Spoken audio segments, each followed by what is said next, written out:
Hello' দোস্তো, আপোনালোকক মোৰ channel the maths মাইণ্ডছেটলৈ স্বাগতম জনাইছোঁ। আজি আমি 25টা ইম্পৰ্টেণ্ট জিকে চাম, য'ত আগন্তু আহিবলগীয়া আছাম পুলিচৰ SIAB লগতে UB আৰু লগতে গ্ৰেড 3 গ্ৰেড 4 3.0 যিবোৰ সম্ভাৱ্য কুৱেশ্যন আজি আমি চাম। আৰু আপোনালোকে ভিডিঅ'টো চাই ভাল পালে লাইক শ্বেয়াৰ লগতে কমেণ্ট কৰিব। আৰু লগতে আপোনালোকক জনাওঁ যে আপোনালোকে যদি মেথছত উইকনেছ আৰু লগতে ৰিজনিঙৰ উইকনেছ আছে তেতিয়া আপোনালোকে কমেণ্টত ক'ব যে মেথছৰ আৰু ৰিজনিঙৰ লাগে বুলি শ্বৰ্ট ট্ৰিক। আজিৰ কুৱেশ্যনটো আমি ব্লগ আৰম্ভ কৰোঁ। আজি প্ৰথম কুৱেশ্যনটো হৈছে হু was the first British commissioner of Assam? অসমৰ প্ৰথম ব্ৰিটিছ আয়ুক্ত কোন আছিল? ইয়াৰ অপশ্যনবোৰ তলত দিয়া ধৰণে আছে। আমি কুৱেশ্যনটো চাম যে অসমৰ প্ৰথম ব্ৰিটিছ আয়ুক্ত কোন আছিল, কমিছনাৰ কোন আছিল। ইয়াৰ ৰাইট এনচাৰ হ'ব option B David Scott. Next question 2 নম্বৰলৈ যাওঁ আমি।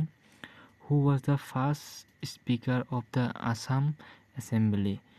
কুৱেশ্যনটো কৈছে যে অসম বিধানসভাৰ প্ৰথম অধ্যক্ষ কোন আছিল? ফাৰ্ষ্ট কৈছে। তো ইয়াৰ ৰাইট এনচাৰ হ'ব option A Babu Bachan Kumar Das. Option A right answer. Next আমি যাম question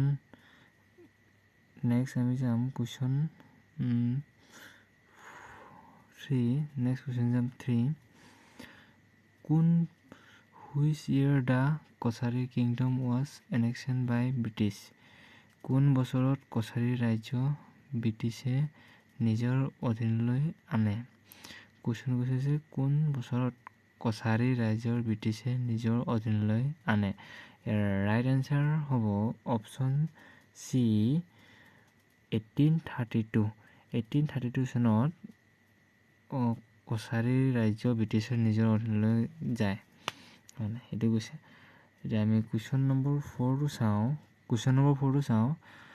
Sati Sadhani was a queen of which dynasty? Sati Sadhani কোন বংশৰ ৰাণী আছিল?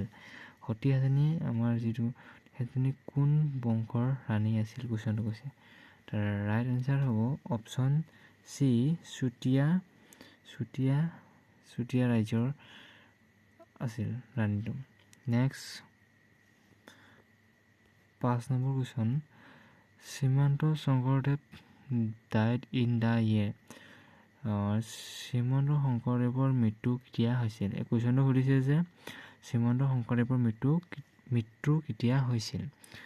ইয়াৰ ৰাইট এনচাৰ হ'ব অপশ্যন বি 1588 মানে 1568 চনত। অ'কে, আপোনালোকে ভিডিঅ'টো চাই ভাল পালে লাইক কৰিব লগতে শ্বেয়াৰ কৰিব বন্ধু বান্ধৱীসকলৰ লগত, আৰু যদি ছাবস্ক্ৰাইব কৰি থ'ব লগতে বেল আইকনটো বজাই থ'ব। আমি আজি যাওঁ number 6 question. The book Hastividyarnava was written under which Ahom ruler? এইটো কৈছে যে কোনজন আহোম ৰজাৰ দিনত হস্তিবিদ্যা পুথিটো লিখিছিল? কাৰ আণ্ডাৰত লিখা হৈছিল মানে? ইয়াৰ মোৰ টাইপিঙত ভুল হৈ গ'ল, অসমীয়াটো থাকি গ'ল মোৰ টাইপিং কৰিবলৈ, চ' বেয়া নাপাব আপোনালোকে। তো ইয়াৰ ৰাইট এনচাৰ হ'ব অপশ্যন চি শিৱসিংহৰ দিনতে এই হস্তিবিদ্যানামা পুথিখন লিখিছিল। আৰু নেক্সট কুৱেশ্যন নম্বৰ হ'ব 7। Mir Jumla whom occupied Ahom capital Garhgaon was a governor under? আছামিছত কৈছে যে আহোমৰ ৰাজধানী গড়গাঁৱৰ দখল কৰা মিৰ জুমলা অধীনত ৰাজ্যপাল কোন আছিল? সেই ৰাজ্যপাল কোন আছিল সুধিছে, মানে গভৰ্ণৰজন কোন আছিল, কাৰ আণ্ডাৰত? এইটো আমাৰ ইয়াৰ ৰাইট এনচাৰ হ'ব অপশ্যন চি ঔৰংজেব আমাৰ ৰাইট এনচাৰ হ'ব।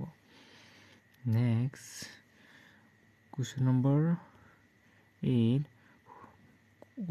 কৈছে which year Koch king Naranarayan died, মানে কোন বছৰত কোচ ৰজা নৰনাৰায়ণৰ মৃত্যু হৈছিল, কোন বছৰত নৰনাৰায়ণৰ মৃত্যু হৈছিল সেইটোকে সুধিছে। ইয়াৰ ৰাইট এনচাৰ হ'ব অপশ্যন চি 1587 চনত কাৰ মৃত্যু হৈছিল, ৰজা নৰনাৰায়ণৰ মৃত্যু হৈছিল, কোচ ৰজা নৰনাৰায়ণৰ মৃত্যু হৈছিল।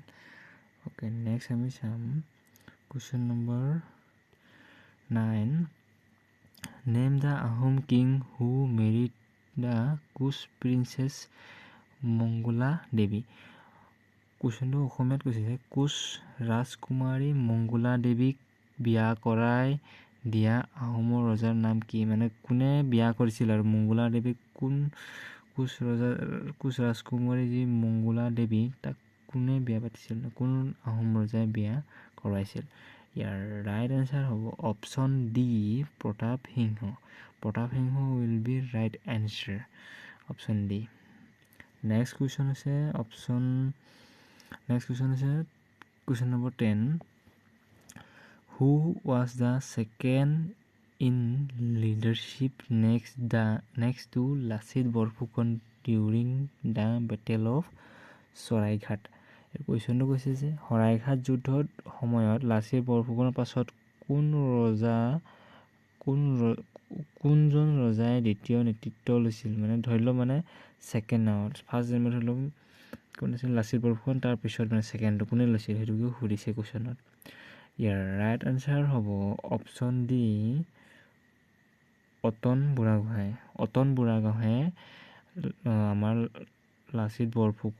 বীৰ লাচিত বৰফুকনৰ পিছত হৈছিল, মানে আমাৰ ফাৰ্ষ্ট হৈছিল লাচিত বৰফুকন, নেক্সট যেনিবা আমাৰ ছেকেণ্ড অতন বুঢ়াগোহাঁয়ে হৈছিল। অ'কে, নেক্সট আমাৰ কুৱেশ্যন নম্বৰ 11 আপোনালোকে ভিডিঅ'টো ভাল পালে লাইক কৰিব, লগতে আৰু ছাবস্ক্ৰাইবো কৰি থ'ব যাতে বেল আইকনো বজাই থ'ব, আকৌ নেক্সট পায় যাতে মোৰ ভিডিঅ'খিনি। টুংখুঙীয়া বুৰঞ্জী ইজ ৰিটেন বাই, এইটো কৈছে টুংখুঙীয়া বুৰঞ্জী ইজ ৰিটেন বাই, ইয়াক অসমীয়াত কৈছে যে টুংখুঙীয়া বুৰঞ্জী কোনে লিখিছিল সেইটোৱে কৈছে। ইয়াৰ ৰাইট এনচাৰ হ'ব অপশ্যন ডি শ্ৰীনাথ দুৱৰা বৰুৱাই আমাৰ টুংখুঙীয়া বুৰঞ্জীখন লিখিছিল। Next question number 12 the battle of Itakhuli was fought in the year, Itakhuli যুদ্ধ কোন বছৰত সংঘটিত হৈছিল। কুৱেশ্যনটো সুধিছে যে কোন বছৰত সংঘটিত হৈছিল ইটাখুলি যুদ্ধ। এইবোৰ কুৱেশ্যন প্ৰায় আহি থকাই দেখা যায় আমাৰ আছামৰ এক্সামত, প্ৰায়ভাগ আহিয়ে থাকে, একদম মিছ নহয় এইবোৰ। চ' এইবোৰ আপোনালোকে যিমান পাৰে মনত ৰখাই থ'ব। ইটাখুলি যুদ্ধ কোন চনত হৈছিল আমাৰ, ইয়াৰ ৰাইট এনচাৰ হ'ব অপশ্যন ডি 1682 চনত হৈছিল। ইটাখুলি যুদ্ধ কিমান চনত হৈছিল, 1682 চনত আমাৰ সংঘটিত হৈছিল। এইবোৰ পূৰা আহি থকা কুৱেশ্যনেই হয়, প্ৰায় ৰিপিটেড কুৱেশ্যন হয় এইকেইটা। আকৌ আমি নেক্সট কুৱেশ্যন যাওঁ, question number 13 Panidihing bird century is located in which one of the following district, মানে কুৱেশ্যন হৈছে যে তলত উল্লেখ কৰা জিলাসমূহৰ ভিতৰত কোনখন পানীদিহিং চৰাইৰ অভয়াৰণ্য আছে, মানে কোনখন অভয়াৰণ্যত আছে, মানে যিটো পানীদিহিং চৰাই বুলি যিটো কয় অভয়াৰণ্য বুলি কয়, কোনখন জিলাত আছে, মানে কোনখন জিলাত আছে। তো ইয়াৰ ৰাইট এনচাৰ হ'ব option B Sivasagar option B.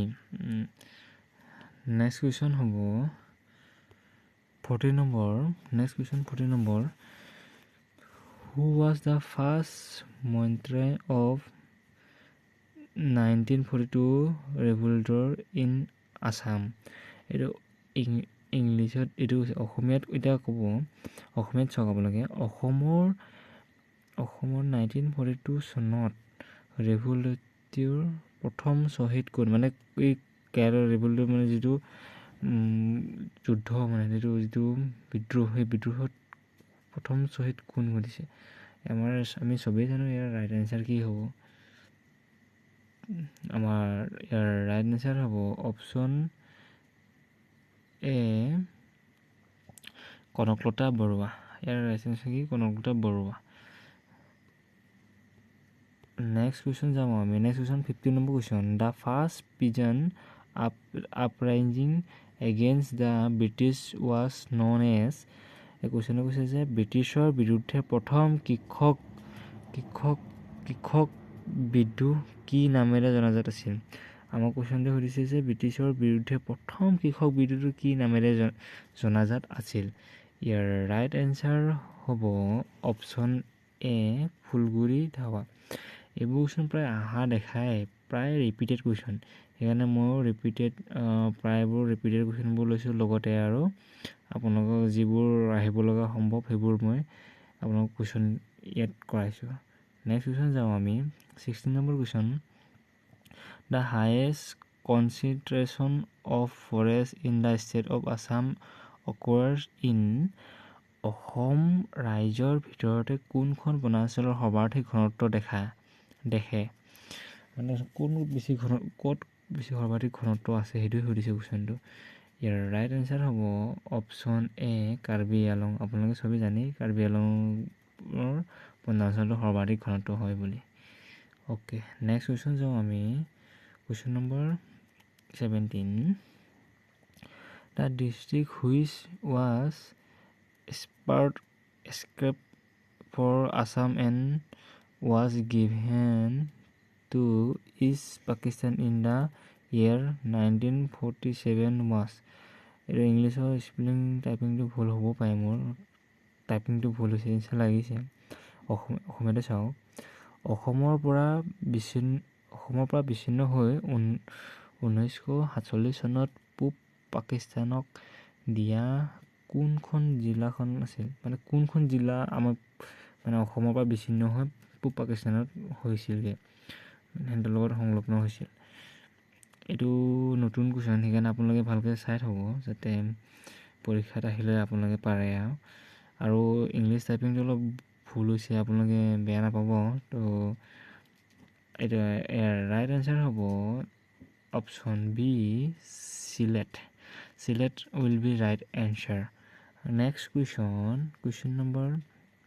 18 আপোনালোকে ভাল পালে লাইক আৰু শ্বেয়াৰ কৰিব Kamakhya temple was rebuild by which one of the following Koch king এইটো কুৱেশ্যনে কৈছে যে তলত কোনজন কোচ ৰজাই কামাখ্যা মন্দিৰ পুনৰ নিৰ্মাণ কৰিছিল এইবোৰ কুৱেশ্যন ৰিপিটেড কুৱেশ্যন এইবোৰ কুৱেশ্যন অহা দেখিয়ে পাই থাকোঁ আমি প্ৰায়ভাগেই দেখোঁ এইটো কুৱেশ্যনে কৈছে যে তলত কোনজন ৰজাই কামাখ্যা মন্দিৰ পুনৰ নিৰ্মাণ কৰিছিল তো ইয়াৰ ৰাইট এনচাৰ হ'ব অপশ্যন চি নৰনাৰায়ণে আমাৰ এই কামাখ্যা মন্দিৰখন পুনৰ নিৰ্মাণ কৰিছিল নেক্সট কুৱেশ্যন হৈছে question number 19 the first sugar mill in Assam was establish in ইয়াত কৈছে যে অসমৰ প্ৰথমটো চুগাৰ মিল ক'ত প্ৰতিষ্ঠা হৈছিল এইটো সুধিছে যে কোনখন গাঁৱত হ'ব লাগিছিল চাগে এইটো কুৱেশ্যন টাইপিংটো অলপ ভুল হৈ গ'ল মোৰ কিমান চনতো হোৱা নাছিল এইটো কৈছে যে কুৱেশ্যনটো অসমৰ প্ৰথমটো চুগাৰ মিল ক'ত প্ৰতিষ্ঠা হৈছিল এইটো টাইপিংটো ভুল হৈছে মানে এইটো মানে প্ৰথম হৈছে চুগাৰ মিল মানে আমাৰ যিটো চেনীৰ মিলটো ক'ত হৈছে তাৰ ইয়াৰ ৰাইট এনচাৰটো হ'ব বৰুৱা বামুণ গাঁও হ'ব ইয়াৰ ৰাইট এনচাৰ বৰুৱা বামুণ গাঁৱৰ ৰাইট এনচাৰ নেক্সট কুৱেশ্যন হৈছে question number 20 Assam only chemical fertilizer plant is located in অসমৰ একমাত্ৰ ৰাসায়নিক সাৰ উদ্যোগটো ক'ত অৱস্থিত কুৱেশ্যনটো সুধিছে যে অসমৰ একমাত্ৰ ৰাসায়নিক সাৰ উদ্যোগটো ক'ত অৱস্থিত ইয়াৰ ৰাইট এনচাৰ হ'ব অপশ্যন বি নামৰূপ। ইয়াৰ ৰাইট এনচাৰ হ'ব নামৰূপ। নামৰূপত ৰাসায়নিক সাৰৰ উদ্যোগটো আছে মানে অসমৰ একমাত্ৰ। অ'কে, নেক্সট কুৱেশ্যন হৈছে 21. Next question number 21. What is the new name of Mumbai